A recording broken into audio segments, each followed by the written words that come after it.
കുറിച്ച് ഒന്നും അറിയില്ല. അഥവാ പിടിക്കപ്പെട്ട സകല കുറ്റവും നീ ഏറ്റെടുക്കണമെന്ന് ഇവരൊക്കെ നിന്നെ നേരത്തെ പറഞ്ഞു പഠിപ്പിച്ചിട്ടുണ്ട്. നിനക്ക് ഇതിന്റെ വല്ല ആവശ്യം ഉണ്ടായിരുന്നോ? നീ കാരണം ഇപ്പൊ ഇവിടെ എല്ലാരും നാണം കിട്ടില്ലേ?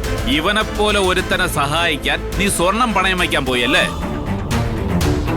ആ സ്വർണം തിരിച്ചു കിട്ടിയപ്പോ നീ എന്തിനാ അത് പണയം വെക്കാൻ കൊണ്ടുപോയത്? അവന്റെ മുഖത്ത് വലിച്ചെറിഞ്ഞു കൊടുത്തുകൂടായിരുന്നോ? ഈ തലതെറിച്ചവന്റെ കാര്യം പറഞ്ഞാൽ നിനക്ക് ദേഷ്യം വരുമല്ലേ? ഇവൻ എന്താടി അത്രയ്ക്ക് വലിയ മഹാനാണോ? എന്നെ സംബന്ധിച്ച് ആര്യം മഹാൻ തന്നെയാ. യഥാർത്ഥത്തിൽ ഇങ്ങനെയൊക്കെയാണോ സംഭവിച്ചത്? നിന്റെയും ആര്യന്റെയും കല്യാണം നടന്നത് ഇങ്ങനെയായിരുന്നോ? ഏട്ടാ, ഇവളീ പറയുന്ന കള്ളക്കഥകൾ വിശ്വസിക്കരുത്. അച്യുതാ,